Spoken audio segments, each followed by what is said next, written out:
Padahal dulu pada jam segini saya masih sanggup bekerja dan mengumpulkan kebaikan kamu. Lah, sekarang saya sudah tidak sibuk. Saya hanya mengumpulkan sebulan. Repot kalau terus begini. Hidup akan makin sulit. Loh, penghasilan malah makin turun.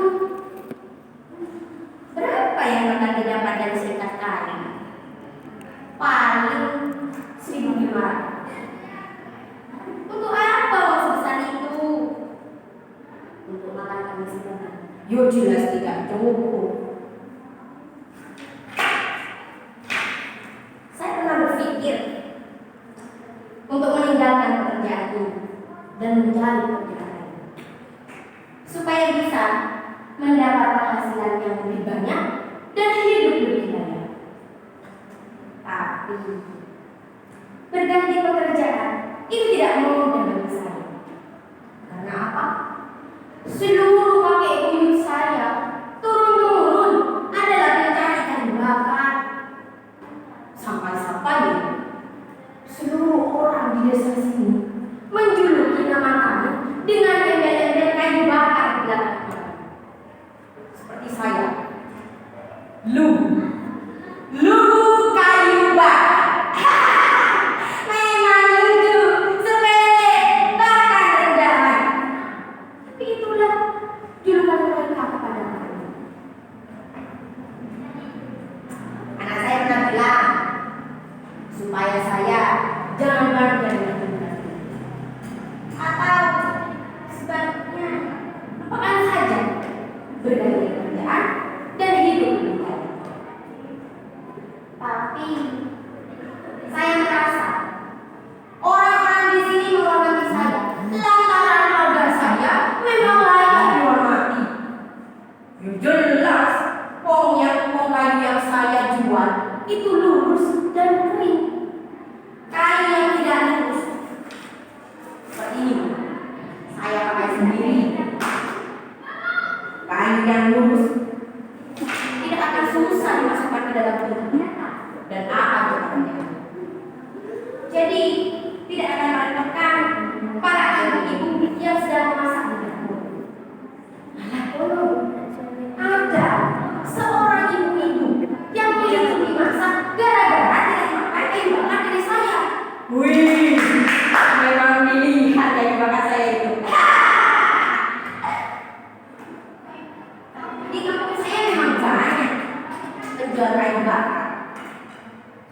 Tapi salah satu mereka tidak ada yang mendapat julukan seperti saya. Ini kan jelas ya, pengakuan yang patut disyukuri. Bagaimana coba pekerjaan yang saya kerjakan?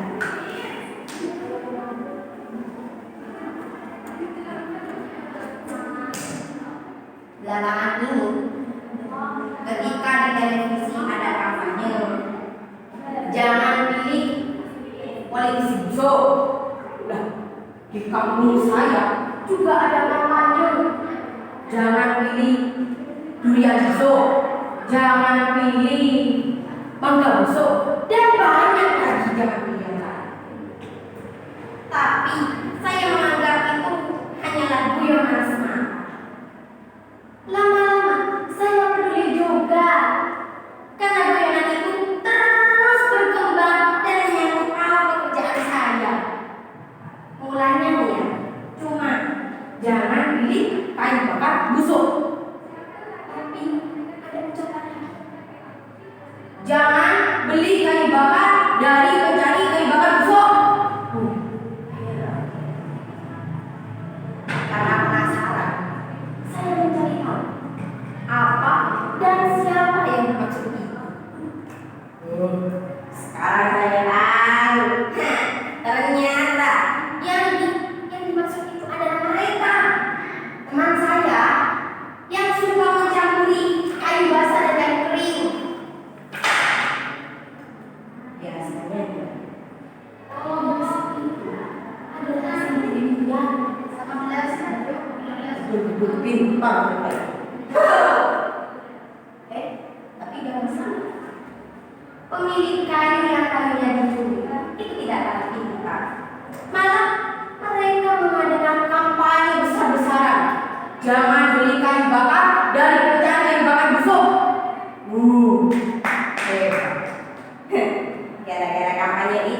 juga orang susah.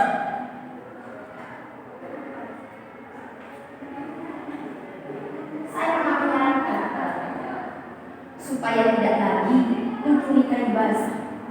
Tapi apa jawabannya? Apa bedanya? Wong sampeyan orang yang jujur masih saja tetap susah.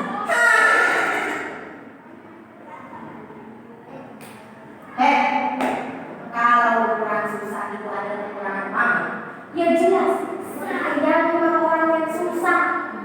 Saya susah lantaran saya tidak bisa mencari kayu bakar yang banyak. Bukan karena saya orang yang jujur. Kalau saya bisa mencari kayu bakar yang banyak, mungkin saya tidak akan susah. Kok ketawa? Betul. Saya kalau tidak susah, saya bisa membantu sampean lebih dari ini. Apa saya peduli? Oh, tentu tidak. Sudah, saya berikan bicara.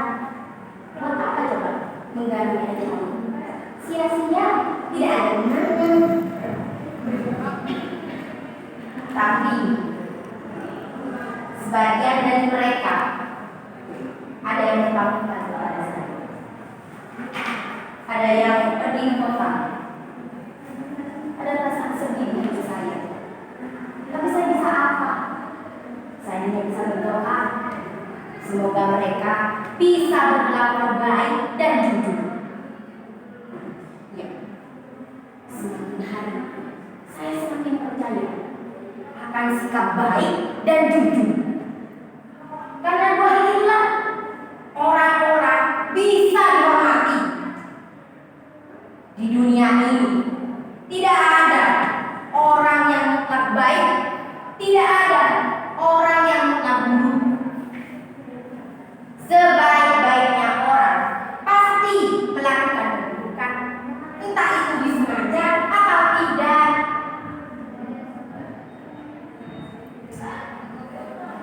Semakin hari saya semakin khawatir hutan semakin sepi, penebangan besar terus berjalan. Semua hutan dikuasai oleh perusahaan kebanyakan. Mungkin suatu saat nanti hutan akan kandas. Apa yang bisa dilakukan? Seperti saya mencari kayu bakar. Mungkin sebelum hutan kandas, saya jadi kuli di perusahaan hutan.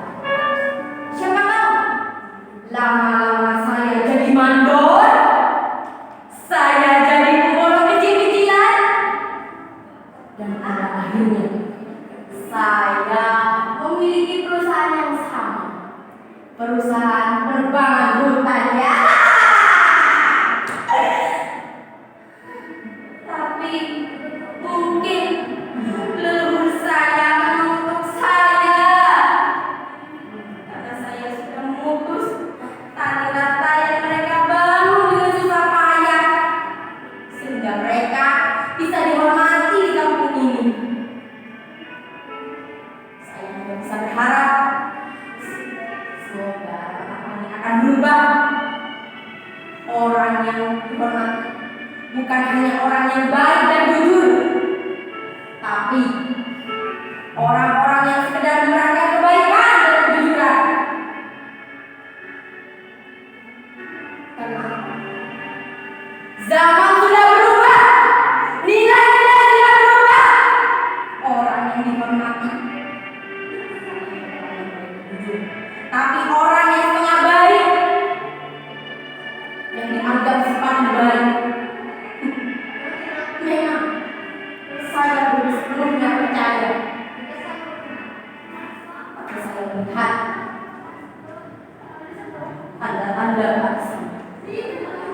Tanda-tanda itu semakin hari semakin jelas. Ya Tuhan, apa yang harus saya lakukan?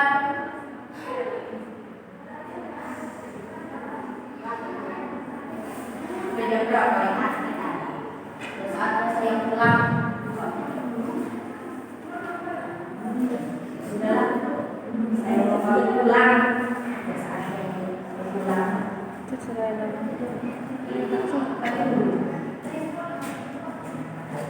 Apakah di sini ada orang yang benar-benar jujur dan baik? Ada? Ada? Tidak ada.